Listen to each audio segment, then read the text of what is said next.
কঠিন পথে আপন ছাড়ি। সকাল সকাল বাড়ি যাবার উদ্দেশ্যে রওনা দিয়ে দিয়েছি আমরা চারজন। আর শান্ত খুব বেশি এক্সাইটেড ছিল, সে বাড়িতে যাবে, গ্রামে যাবে। তো ও যেহেতু শহরেই মানুষ, শহরেই জন্ম, তো গ্রামে গেলে অনেক বেশি খুশি হয়, অনেক আনন্দে থাকে। সবাই মিলে একসাথে ঈদ করব, ঈদের খুশিটা ভাগাভাগি করব। তো এই জিনিসটা আমার কাছে খুবই ভালো লাগে। আজ কয়েকদিন রাতের বেলা ঠান্ডা এবং দিনের বেলা হচ্ছে খুব বেশি গরম থাকার কারণে ঠান্ডা কাশির একটা সমস্যা আছে। আমার এবং সায়ানের দুজনেরই মোটামুটি ঠান্ডার একটা সমস্যা হয়ে গেছে। এসি গাড়িতে যাবার কারণে আমার একটু অস্থিরতা বোধ হইতেছিল, এই জন্য ড্রাইভারকে বলতেছিলাম যে গাড়ির গ্লাসটা একটু খুলে দিতে। আর এমনিতেও এসি গাড়িতে হুট করে বসার পর যদি একটু জানালাটা খুলে দেওয়া যায় তাহলে কিন্তু আমার ওই বমি বমি ভাব বা অস্থিরতা থাকে না। তো সায়ান তো গাড়িতে উঠে বমি করে দিয়েছিল, ওই গরম থেকে এসি গাড়িতে বসার কারণে এই অবস্থাটা হয়েছে। তো কোনো মতো আর কি পয় পরিষ্কার করে তারপর আমরা গাবতলী পর্যন্ত গেলাম। আর ওবারে আর কি আমরা মূলত গাবতলী পর্যন্তই যাওয়ার জন্য ভাড়া করেছিলাম। তো যেহেতু নিজেদের গাড়ি নাই তো ওবারে তো যেতে হবে, তো সেজন্য আর কি একটু কষ্ট স্বীকার করলাম। রাস্তায় মোটামুটি ভালোই জ্যাম ছিল, সামনে হয়তো আরো জ্যাম হবে, কারণ আমরা হচ্ছে 25-26 রোজাতে আর কি আসছি বাড়িতে। বমি হওয়ার কারণে সায়ান খুবই টায়ার্ড অনুভব করতেছিল, তো সেই জন্য একটু জানালার কাছে ওর বাবা ধরে রেখেছিল আর আমরাও একটু খুনসুটি করতেছিলাম ওর সাথে। তো যাই হোক, রাস্তায় মোটামুটি ভালোই জ্যাম ছিল, তার উপরে আবার সামনে তো আরও জ্যাম হবে, কারণ 27 রোজা 29 রোজায় তো আরও বেশি হচ্ছে মানুষজনের আনাগোনা থাকবে রাস্তাঘাটে, যেহেতু সবাই বাড়ি যাবে, প্রিয়জন পরিবার আত্মীয় স্বজনের সাথে ঈদ করবে। তো যাই হোক, ঈদের আনন্দ যাতে সবাই সবার সাথে ভালো মতো ভাগাভাগি করে নিতে পারে, সবার মনের বাসনা এবং আশা যেন সঠিকভাবে পূরণ করতে পারে, আল্লাহর কাছে শুধু এটাই চাওয়া। তো যাই হোক, আমরা কথা বলতে বলতে সাভারের এদিকে চলে আসছি, হেমায়তপুর সাভারের এদিকে। সায়ান জার্নি করতে বেশ ভালো বাসে, তো জার্নি করলে ও তেমন বেশি টায়ার্ড হয় না, তবে ও খেয়ে না খেয়ে আর কি জার্নি করতে পারে। ও যেদিনকে আর কি বাড়িতে আসছে সেদিন আসলে দিন ধরে তেমন কিছুই খায়নি, খাওয়াতে অনেক চেষ্টা করেছি বাট ও খায়নি। ও হচ্ছে জার্নি করলে তেমন কিছু খায় না, আর সেজন্য আমরা হচ্ছে ট্রাইও করি নাই খাওয়ানোর জন্য। তো এই তো আমরা আর কি ফেরিঘাটে চলে আসছি, যেহেতু আমরা ফেরি হয়ে যাই, আমরা রাজবাড়িতে যাব আর কি, সরাসরি আমাদের বাসটা মূলত রাজবাড়িতেই যাবে। তো রাজবাড়ি থেকে নেমে আমরা হচ্ছে অন্য একটা গাড়িতে আমাদের বাড়ি পর্যন্ত যাব। আমরা এই যে ফেরির জন্য অপেক্ষা করলাম, অপেক্ষার পরে ফেরি ছাড়লো। তো সবাই মিলে এই তো ফেরি থেকে নামার পর আবার হচ্ছে গিয়ে রাজবাড়ির উদ্দেশ্যে রওনা দিয়ে দিল, যেহেতু ঘাট থেকে রাজবাড়ি খুব বেশি দূরে না। আর আমরা তো প্রায় রাজবাড়িতেও চলে আসছি। ছোটো ছোটো ক্লিপস আর কি নিয়েছি, এটা আমার মেমোরি হিসেবেও থেকে যাবে, আমার খুব ভালো লাগে মেমোরি হিসেবে এভাবে থাকলে। আমার ভালো লাগা থেকে মূলত এটা করা। আপনাদের কার কেমন লাগে এরকম ছোটো ছোটো ভিডিও ক্লিপ নিয়ে রাখতে, অবশ্যই কমেন্ট করে জানাবেন। আর আমার ভিডিও কার কেমন লাগলো অবশ্যই কিন্তু কমেন্ট করে জানাতে একদমই ভুলবেন না। ভালো যদি লাগে আমার ভিডিওটা অবশ্যই আমার চ্যানেলটিকে সাবস্ক্রাইব করে আমার পাশেই থাকবেন। তো রাজবাড়ি নেমে আমরা হচ্ছে একটা অটো নিয়েছি, যেহেতু বাস ছাড়তে অনেকটা লেট করবে, তো সেই জন্য আমরা একটা অটো নিয়েছিলাম। তো সেই অটোটা একদম বাড়ি পর্যন্ত গিয়ে নামাই দিবে। তো এই যে এই বাসটা ছাড়তে অনেক লেট করবে, তো সেজন্য অটোতে ওঠা। তো বেশ ভালোই, অটোতে যাওয়া আমার কাছে খুব ভালোই লাগে, কারণ আলো বাতাস পাওয়া যায়, বাতাসটা মূলত।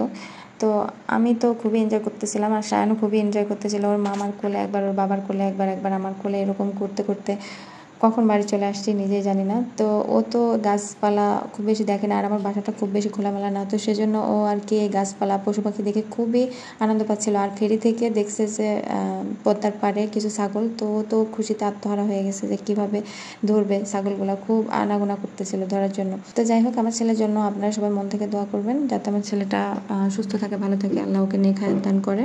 পাশে থাকবেন, আপনারা যদি পাশে থাকেন তাহলে আমিও আপনাদের পাশে থাকবো ইনশাল্লাহ। তো আমাকে অবশ্যই সাপোর্ট করবেন ভালোবেসে। রাজবাড়ি থেকে আমাদের বাড়ি হচ্ছে 25 থেকে 30 কিলো হবে, তো সেখানে যাইতে মানে খুব বেশি সময় লাগে না। তো অটো যেহেতু তাড়াতাড়ি চালাচ্ছিল, খুবই তাড়াতাড়ি চলে গেছি, ইফতারের একটু পরপরই চলে গেছিলাম। বাট ইফতার করার জন্য যে আমরা তাড়াতাড়ি ড্রাইভারকে বলছিলাম তাড়াতাড়ি চালাইতে, তো সেটা করেও লাভ হয়নি, রাস্তা থেকে আজান দিয়ে দিয়েছে, বাট আমরা টের পাইনি আজানটা। তো বাড়ি গিয়ে আম্মুকে বললাম যে আম্মু আজান কি দিছে, তো বললো যে হ্যাঁ কয়েক মিনিট আগে দিছে। তো আমরা বললাম যে আমরা তো আজানের শব্দও শুনলাম না, বলে গাড়ির শব্দ হয়তো শোনা যায়নি। তো যাই হোক, আমার ছেলেটা কতটা খুশি সেটা হয়তো আপনারা তার চেহারা দেখে বুঝতে পারতেছেন যে কতটা খুশি। তো তার মামার কোলে একবার, তার বাবার কোলে একবার এভাবে করে ফাল্টি খাচ্ছিল গাড়ির থেকে। তো যাই হোক, হাতে তালি দিচ্ছিল, যেহেতু ও খোলামেলা পরিবেশ পায় না ঢাকা শহরে, তো সেজন্য ও এইসব পরিবেশে এসে মানে নিজেকে খুবই এনজয় করতেছিল। অটোতে খুবই ঝাঁকি লাগতেছিল, কিছু কিছু জায়গায় একটু সমস্যা হচ্ছিল ভিডিও করতে, তো তারপরেও কিন্তু আমি ছোট ছোট ভিডিও ফুটেজ নিতে ভুলি নাই। তো আমার বেশ ভালো লাগে এভাবে করে মেমোরিটা জমিয়ে রাখতে। ঈদ কার কেমন কাটলো এবং কোথায় কোন জেলাতে কাটালেন ঈদ অবশ্যই কমেন্ট করে জানাতে একদমই ভুলবেন না। এই তো আমরা চলে আসছি আমাদের বালিয়াকান্দিতে। এখান থেকে মাত্র 5 কিলো আমাদের বাড়ি যেতে লাগবে। তো এই 5 কিলো যেতে খুব বেশি টাইম লাগবে না, একটুখানি টাইমের মধ্যেই আর কি চলে যাব। আর এদিকে কিন্তু ইফতারের টাইমটাও হয়ে যাচ্ছিলো। তো আমরা এটাই আলোচনা করছিলাম যে আসলে ইফতারিতে আমরা কী খাবো, যেহেতু আমাদের কাছে খেজুর ছিল, শসা, গাজর এগুলো ছিল। এটা খাবো ওটা খাবো করতে করতে কখন আজান দিয়ে দিছে জানি না, বাড়িতে আর কি আমার কাছ থেকে শুনলাম যে হ্যাঁ আজান দিয়ে দিছে। তো আর আমাদের খাওয়া হলো না, বাড়িতে গিয়ে তারপর আমরা একবারই ইফতার করলাম। তো অটোটা এখন আর কি বালিয়াকান্দি থেকে ছেড়ে দিবে। আর সাইডে আর কি আমাদের কলেজটা আছে, আগে ডিগ্রি কলেজ ছিল, তো এখন আর কি এটা অনার্স শাখা খুলেছে, অনেক বছর হলো। কত শত দিন যা আছে যে এই বালিয়াকান্দিতে আসছি গেছি 2 বেলা করে, যেহেতু বালিয়াকান্দি আমার আব্বুর প্রতিষ্ঠানে আমি পড়েছি এবং আমি হচ্ছে বাসে করে আসা যাওয়া করতাম। তো এখানে আর কি স্ট্যান্ড ছিল, বাস স্ট্যান্ড, তো এখান থেকে আর কি বাসে উঠতাম এই কলেজের কাছ থেকে। তো সেই সব স্মৃতিগুলো মনে পড়ছিল এবং আমি খুব এনজয় করতাম। আমি আমার গ্রামের আর একটা বান্ধবী ছিল, আমরা দুজন একসাথে যেতাম আসতাম।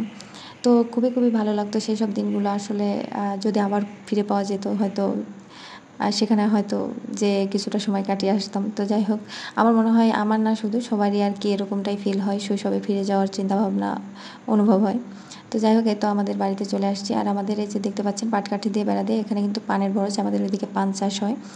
আর এটা ছিল আমাদের লাস্ট বাড়ি, মানে প্রথম বাড়িটাই আমাদের ছিল, বাট এখানে কয়েক বছর আগে যে দেখতে পারলেন রাস্তার পাশে আর একটা বাড়ি হয়েছে, আর এই পিছন সাইডের দিকেও আরও কয়েকটা বাড়ি হয়েছে। তো এখন আর কি পুরো বাড়িতে ভরে যাবে, যেসব সাইডে যে মাঠ ফাঁকা জায়গা দেখলেন আর কি। তো এই তো বাড়িতে চলে আসছি। তো ড্রাইভারকে বলা হচ্ছিল বাড়ির ভিতর যাতে আমাদেরকে নিয়ে যাই, তো সেখানে আর কি নিয়ে যাওয়া হচ্ছে। আর এই তো আমাদের পুকুরে আব্বু এবার দেখলাম এসে পানি দিছে। আসলে রাত্রেবেলা মোটর ছেড়ে রাখার পর আর কি মনে ছিল না বন্ধ করার কথা, তো পুকুর ভরে গেছে একদম পানিতে। তো যাই হোক, আমাদের বাড়িতে যেয়ে দেখি আম্মু বাড়িতে একা, যেহেতু আজকে আর কি আমাদের বাড়িতে ইফতার দেওয়া হয়েছিল। বাড়িতে না, মূলত মসজিদে ইফতার দিয়েছিল। তো এসে দেখলাম আব্বু হচ্ছে মসজিদে আর আম্মু হচ্ছে বাড়িতে একা। তো তারপর আর কি নক করলাম, আম্মু খুলে দিল। তো সালাম টালাম দেওয়ার পর আর কি বাড়ির ভিতরে ঢুকলাম। তো এখানে আর কি বেশ কিছুদিন থাকবো, 2 দিন মতো থাকবো, থেকে কিছু কাজ আছে, কাজগুলো সেরে তারপর যাব আর কি শ্বশুর বাড়িতে। তো শ্বশুরবাড়িতে ঈদ করা হবে আমাদের। আর সায়ান যেহেতু গত বছর রোজার ঈদটা মানে দাদা বাড়িতে করতে পারেনি, তো এবার আর কি দাদা বাড়িতে করবে। আর এই তো আম্মু তো সায়ানকে নিয়ে ব্যস্ত হয়ে গেছে, আগে আমাকে নিয়ে ব্যস্ত থাকতো, এখন সায়ানকে নিয়ে ব্যস্ত। তো যাই হোক, ভিডিওটা কার কেমন লাগলো অবশ্যই কমেন্টে জানাবেন। আর আমার ভিডিও যদি আপনাদের বিন্দুমাত্র ভালো লেগে থাকে তাহলে কিন্তু আমার চ্যানেলটিকে সাবস্ক্রাইব করে রাখতে পারেন। আর অবশ্যই সাবস্ক্রাইব করলে পাশে থাকা বেল আইকনটি অল করে রাখবেন, যাতে করে সবার আগে আমার ভিডিওর নোটিফিকেশানটা আপনাদের কাছে পৌঁছায় যায়। আর যারা শুরু থেকে আমার ভিডিওটা দেখছেন এবং এখন পর্যন্ত দেখে আসছেন তাদেরকে তো অসংখ্য ধন্যবাদ, তাদেরকে লাভ ইউ। আর সবাই ভালো থাকবেন, সুস্থ থাকবেন। আল্লাহ হাফেজ সবাই। সামনে আরও নতুন ভিডিও আসবে, আপনারা সবাই আমার পাশে থাকবেন। ধন্যবাদ সবাইকে আমার ভিডিওটা ধৈর্য ধরে দেখার জন্য। আল্লাহ হাফেজ।